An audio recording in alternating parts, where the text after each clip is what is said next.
नमस्कार, मेरा नाम सोनू नाज है और आज हम फिर से आप पहुँचे हैं नालंदा। पहले भी आप देख चुके हैं कि निशानेबाज का मुर्गी फार्म, समेकित फार्मिंग। तो आज हम फिर से आए हैं यहीं पे और ठंड का माहौल है पूरा, बकरी पालन यहाँ पे होता है और मेरा सदा से प्रयास रहता है कि बकरियों के बारे में हम जगह-जगह जाके आप लोगों के बीच कुछ नया लेके आएँ। तो आज हमारे साथ हैं उत्तम भैया, हार्दिक स्वागत है सर हमारे चैनल पे। सोनू जी, आपका भी स्वागत है और तमाम दर्शकों का भी स्वागत है जो कि अच्छे जानकारियों को आपके चैनल पर तलाशते रहते हैं, वेट करते रहते हैं, जी। समझिए कि उनको भी बहुत बहुत धन्यवाद। जैसा कि इनके मन में विचार आता था बार-बार कि हम सही जगह निशाना लगाएँ, लग नहीं पा रहा था, कुछ परेशानी का सबब, लाचारी का सबब जब बन जाता है और घर चलाना मुश्किल होता है, तो निशाना जो है कि चूक जाता है। लेकिन फिर से दोबारा जो है कि निशाना साधने का प्रयास किए हैं, समेकित फार्मिंग के तरफ से। तो ये जो समेकित फार्मिंग आप कर रहे हैं, तो निशानेबाज के बाद इसमें कितना बदलाव आया है अपने ज़िंदगी में? बहुत बदलाव आया। क्या बदलाव आया है? मतलब कि जितना समझे कि निशानेबाजी तो हमारा एक शौक था जी। और अभी भी है, तो उसमें भी अभी उसको छोड़े नहीं है, ना छोड़ेंगे। तो ये समझिए कि मेरा एक पेशा हो गया। जी।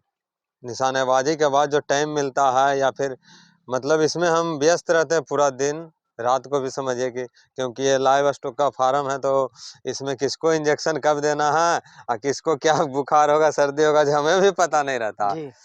कुछ दिन पहले ही सुधीर सर आए थे और वो पीपीआर का इंजेक्शन भी हम बोले थे उनको कि इधर आइएगा तो लेते आइएगा, तो हम अभी सबको दिए हैं। जी। और बकरी पालन में ये जो है पीपीआर का भूमिका या कोई भी वैक्सीन का भूमिका अहम होता है। कई लोग बोलते हैं कि हम फेल कर जा रहे हैं, तो आपको जानकारी के लिए बता दूं कि इंडिया में ही नहीं दुनिया में आपको बजरंगबली का मंदिर सबसे ज़्यादा मिलेगा। हर एक चौराहे पे मिलेगा और उनको कहा जाता था संकट मोचन। तो संकट मोचन का काम ये करता है, जब परेशानी आपके साथ आता है तो आपको पीपीआर याद आता है। और इन जैसे संकट मोचन वाले लोग जो है कि लगातार प्रयास करते हैं, किसी भी परिस्थितियों में प्रयास करते हैं। तो ठंड का माहौल है, आज हम ये पूछेंगे कि कितना बकरी मरा है सर? बकरी तो नहीं मरा है, लेकिन अच्छा। बच्चा बहुत मरा है, अच्छा। समझे। जी। और हम जितना को भी इंजेक्शन देते हैं सबको सिंगल नीडल से देते हैं, अच्छा, समझे। सिंगल नीडल से देना ही चाहिए। हाँ, मतलब बहुत सारे लोग हैं पैसा बचाने के चक्कर में कुछ भी करते हैं, कितना इंजेक्शन वो नहीं दिलवाते हैं अच्छा। कि का होगा, ये सब बीमारी है, ये सब ऐसे ही हम गांव देहात में पालते हैं। अच्छा। अरे ठीक है, एक पाल लेना अच्छी बात है, लेकिन 10 पाल लेना बहुत अच्छी बात है। तो उसका 10 का बचाव चाहिए, एक का बचाव नहीं कीजिएगा तो भी वो बच जाएगा, क्योंकि वहाँ कोई इन्फेक्शन है नहीं। अभी लेकिन कितना रखे हैं सर यहाँ पे? अभी लगभग 35 के आसपास है, बच्चे बड़े मिला के। 35 में मदर गॉड कितना होगा? मदर गोट होगा 10-12 के करीब। 10-12 के करीब। ये कितने दिन पहले स्टार्ट हुआ था यहाँ पे? फिर से हमारे दर्शकों को जानकारी दीजिए। पहले तो मेरा सेटअप कहीं और था, लेकिन जी। इधर हुआ है मतलब कि कुछ दिन, मतलब 2 साल होने जा रहा और है। देसी? जी। अरे लेकिन ये जो क्रॉस वाला आप देख रहे हैं, ये कौन सा ब्रीडर से क्रॉस करवाया था? ये सिरोही का ब्रीडर था जी। जिससे क्रॉस हुआ था। अच्छा। और देखिए, किस्मत समझिए चाहे जो भी समझिए, बहुत लोग सच्चाई बताते नहीं हैं। हाँ। लेकिन 3-4-5 महीने पहले मेरा फार्म में चोरी भी हो गया था। जी। जो इसका बाप था वो चोरी भी हो गया, जी। और कुछ बकरियां भी बड़ी नस्ल की थी, वो भी चोरी हो गया था। इसी के दरमियान हम मतलब सीसीटीवी कैमरा भी लगवाए हैं और 9 वो कुत्ता भी पाले हैं, कुत्ता की संख्या जो है कि और बढ़ा बढ़ा दिए हैं। दी है। जी। क्योंकि देखिए, संभावना तो बहुत है और बहुत है और काम भी होगा, लेकिन उसके लिए आपको अलर्ट होना है। तो अगर आप जिस तरह का काम कर रहे हैं उस तरह का आपको अलर्ट होना चाहिए। अरे आदमी रखिएगा तो आदमी सो भी जाएगा, कुत्ता तो सोएगा नहीं। एक का मति खराब रहेगा, 2 का खराब रहेगा, 9 का 9 तो खराब नहीं होगा। जी। और आपके जानकारी के लिए फिर से हम बताना चाहेंगे कि आज के डेट में बकरी फार्मर को भी लूटा जाता है। अब लोग बोलते थे कि बकरियाँ ना है, चरा के आसानी से पाल लेंगे, जी। लेकिन इसमें 2-3 तरह से लूट किया जा रहा है। कई लोग जो है कि रात में आपके फर्म पे आएँगे, कितना हाई सिक्योरिटी फर्म आपका क्यों ना हो, आपके फर्म पे आएँगे और बोलेंगे कि हम पुलिस हैं, थाना की तरफ से आए हैं, बोलेरो लेके आएँगे, स्कॉर्पियो लेके आएँगे और आपके दरवाज़ा खुलने के बाद आपको पूर्ण रूप से कंट्रोल में ले लेंगे और सारा माल उठा लेंगे।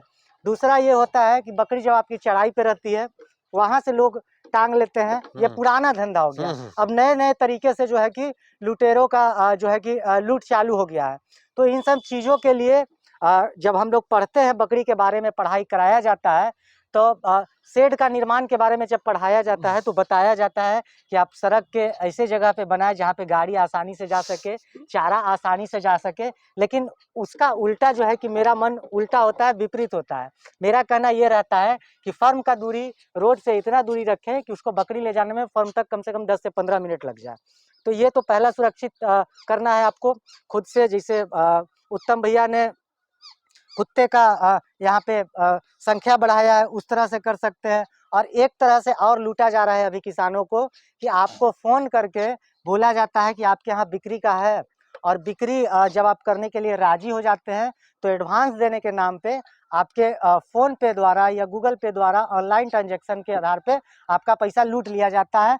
लेकिन इसमें भी कई तरह का सिक्योरिटी होता है कि बिना आपके मर्ज़ी से, बिना आपके पिन दिए हुए पैसा जो है कि कोई लूट नहीं सकता। तो इन सब चीज़ों को जो है कि आपको थोड़ा-सा ख्याल रखना है। अब हम जानेंगे इसके खान-पान के बारे में सर, क्या है? ये मसूरी का भूसा है। मसूर का भूसा है, पूरा मेन-मेन चुन के खा गया है, मोटा-मोटा जी, छोड़ दिया है। जी, जी, तो बिल्कुल। इसको जो मोटा छोड़ दिया है सर अभी, इसका कहाँ उपयोग करते इसका हैं? हम रात में इसका आग के लिए उपयोग करते जी। हैं। ये अभी आग में ही उपयोग होता है, लेकिन मेरा एक और जो है कि इस पे वीडियो बहुत जल्द आने वाला है कि वेस्टेज खाना को, जो नहीं खाने वाले खाना है, उसको कैसे फिर से खिला दिया जाए। जी, जी, तो जी। रात में क्या होता है कि बकरी जो है कि ज़्यादा खाना खाना पसंद करती है। उसको लगता है कि हम सोने वाले हैं, हमको अभी से छुट्टी मिलने वाला है तो भरपेट खाना खा लें। तो इन सब चीज़ जो बचा हुआ चीज़ है, इसको अगर हम गुड़ वाला पानी में या थोड़ा-सा दाना का मिश्रण करके इसको सान के अगर मिला के बढ़िया से खिलाएँ, तो फिर दोबारा खा जाती है। इसमें थोड़ा-सा ध्यान देना ये पड़ता है कि उसमें गंदगी ना कर दे, भेनारी ना कर दे, इसके लिए जो है कि थोड़ा-सा आपको ध्यान देना पड़ेगा। जी, बिल्कुल, आपका जी, कहना सही है और उसका हम बहुत हद तक यूज़ भी करते हैं, लेकिन ज़्यादा हो जाने पर हम उसको जी, जला देते हैं। जी। बहुत बढ़िया, अभी ठंड का मौसम है और तापमान अभी देखिए जो है बच्चे कि हमारे मेंटेन जो करना। छोटे-छोटे हैं, वो जी, भी भुस्से खा रहे होंगे। अच्छा। बहुत सारे लोग कहते हैं कि घास नहीं खाता, भुस्सा नहीं खाता, देख लीजिए। अब कई लोग ये भी बोलते हैं कि ब्लैक बंगाल बकरी जो है कि स्टॉल फीड पे नहीं देखिए रहती है, कितना तेज़ी से सूखा चारा नहीं खाती है। हरा चारा तो खाने के आप लिए लोगों को सब आते जानकारी हैं। के लिए बता दूं कि ये जो ब्लैक बंगाल का बच्चा है, ये शुरुआती दौर से अगर भूसा खाना पसंद करेगा, तो फिर इसको बाद में भी दिक्कत नहीं होगा। जी, तो बच्चे से आप लोग क्या करें कि पहले चोकर से स्टार्ट करें, चोकर चाटना स्टार्ट करेगा, फिर सूखा चारा उसको थोड़ा-थोड़ा दें चोकर मिला के, फिर जो है कि कुट्टी सान के जो है कि उसको आराम से चोकर में मिला के दें। तो खाना जब स्टार्ट करेगा सूखा चारा, तो इसको मन में भी लगेगा कि शुरुआती दौर में हम सूखा चारा खाए हैं, ये भी एक आहार है। लेकिन देहात वाली बकरियाँ जो होती है वो डायरेक्ट चराई पे जाती है, उसके बच्चे चराई पे जाते हैं, तब परेशानी आता है। अब हम जानेंगे इनके शेड के बारे में। शेड का निर्माण इनका देसी स्टाइल में है, कोई चिड़ियाघर है, ओरिजिनल चिड़ियाघर है, लेकिन वो वाला चिड़ियाघर नहीं है जो हम पहले भी वीडियो में बता चुके हैं। तो भैया ये बताइए कि जब आप शुरुआत किए थे तो बकरी का जो शेड का निर्माण करवाए थे, सिर्फ बकरी का पूछेंगे, जी। बकरी का शेड के निर्माण में कितना रुपया खर्च कर दिए थे? लगभग वही समझिए 4 से 5,000 रुपए। 5,000 रुपया में शेड का निर्माण किए, जी, कितना बकरी अट जाता था उसमें? उसमें 10 लगभग बैठता था। Mother God! जी, अब तो बकरी बढ़ गई है, जी, 2 टर्म लगभग बच्चा यहाँ जी, पे दे चुकी है। जी। तो अब जो निर्माण 5,000 वाला था उसी में कर रहे हैं कि उसका कुछ नहीं, अब डेवलपमेंट हुआ है? मतलब उसका 4 गुना ज़्यादा बड़ा शेड हो गया। जी। जी, और बार-बार हम कहते हैं कि छोटे से शुरुआत करें और धीरे-धीरे बढ़ाएँ। और आने वाले समय में अगर 2-4 महीने बाद आइएगा तो और मेरा 50 बाई 20 का शेड बन रहा है बकरी के लिए। जी, हाँ, एक्स्ट्रा अलग से हाँ, बनवा रहे हैं। उसके लिए आपको खाट आया हुआ है, बाहर देख सकते अच्छा, हैं। जिसको हम लोग झलासी बोलते हैं हाँ, कई हाँ, हाँ, जगह पे। उसी जी, से बनेगा। जी। अब जब बकरी पाल लिए हैं, जब उसको सूखा चारा, हरा चारा सारा चीज़ खिला दिए हैं, अब आता है इसके सेलिंग पे बात। हम जी, लोग शहर में रहते हैं, कई लोग शहर में भी पालन कर रहे हैं, महँगा होता है वहाँ पे बेचना, थोड़ा-सा कम मुनाफ़ा कमा पाते हैं। आप देहात में हैं, कस्टमर यहाँ कम पहुँचते होंगे, तो कैसे आप इसमें से मुनाफ़ा कमाते हैं सर? कस्टमर यहाँ कम नहीं पहुँचते हैं, अच्छा, कस्टमर यहाँ ज़्यादा पहुँचते हैं। अच्छा। क्योंकि यहाँ जो क्वालिटी है और जिस तरह का मतलब उसको बनाया गया है, जी, बिचाली खाता है, भूसा खाता है, हरा चारा खाता है, मतलब किसी भी कंडीशन में वो अपने आप को सेट है। जी, तो उसका हम रुपया लेते जी। हैं।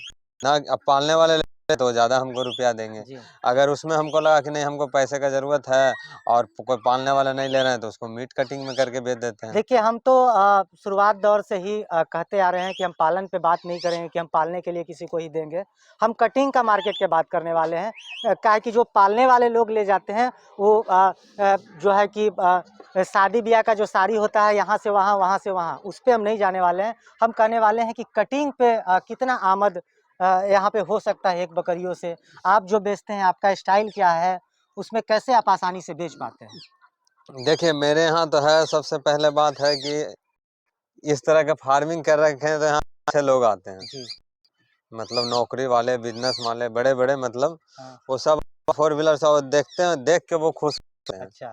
तो 10 के जगह जो 10 रुपए का सामान है उसको हम 12 रुपया भी आसानी से हम बेच लेते जी। हैं। हाँ, क्योंकि उनको पता होता है कि इतना मेहनत कर रहा है।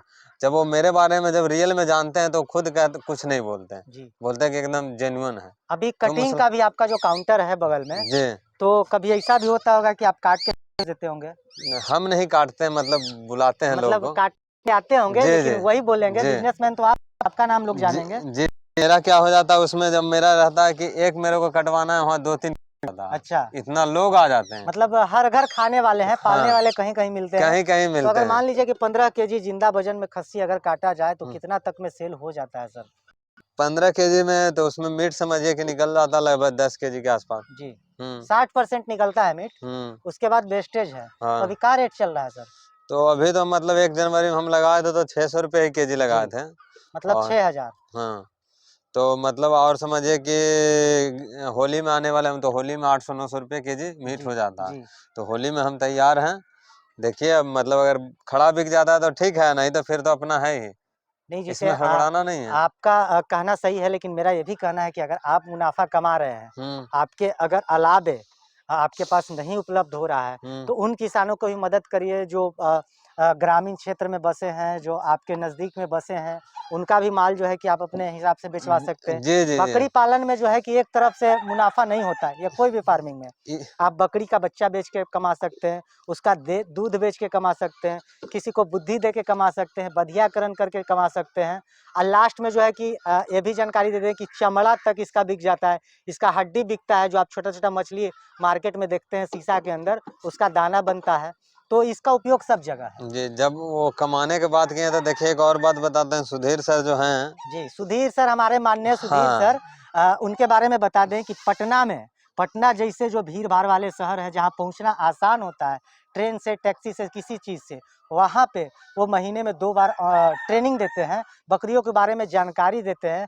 उनका जो है करीब इस बार 14 साल का अनुभव होने जा रहा है, और हज़ारों लोगों को, यहाँ तक कि सरपंच से लेके विधायक तक को उन्होंने बकरी पालक बना दिया है। उनको सलाम करते हैं और उनके बारे में जानते हैं इनसे। बताइए सर? हाँ, सुधीर सर कम से कम तो लगभग महीना में 2-3 दिन बार आते रहते हैं वो। जी, हाँ, फील्ड विज़िट में रहते हाँ, हैं फील्ड हमेशा। विजिट में रहते हैं और वो समझिए कि हमको उस हम तो ट्रेनिंग नहीं लिए हैं उनसे, जी, लेकिन इतना कुछ सीखे हैं और इतना मतलब उनके संपर्क में रहते हैं कि समझिए कि खस्सी को अब बढ़िया करने के लिए, इंजेक्शन करने के लिए बाहर में मतलब आजू-बाजू के लोग डिमांड करते हैं हमसे। जी, तो मतलब उनके सहयोग से मतलब ये सब भी हम काम करना चालू कर दिए हैं जी, और आप लोग का भी उसमें हेल्प रहता है।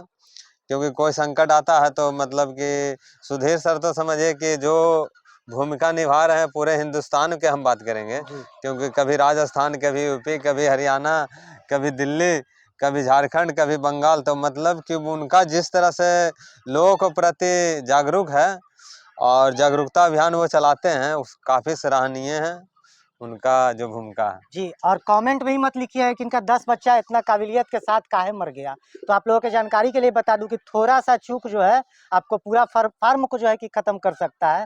तो ध्यानपूर्वक जो है कि बकरी पालन करें, नॉलेज के साथ करें, जानकारी के साथ करें, जो आगे भविष्य में आपको काम देगा। मिलते हैं फिर नए जानकारी के साथ, नए जगह पे, नए स्टोरी के साथ। तब तक के लिए जय हिंद, जय भारत।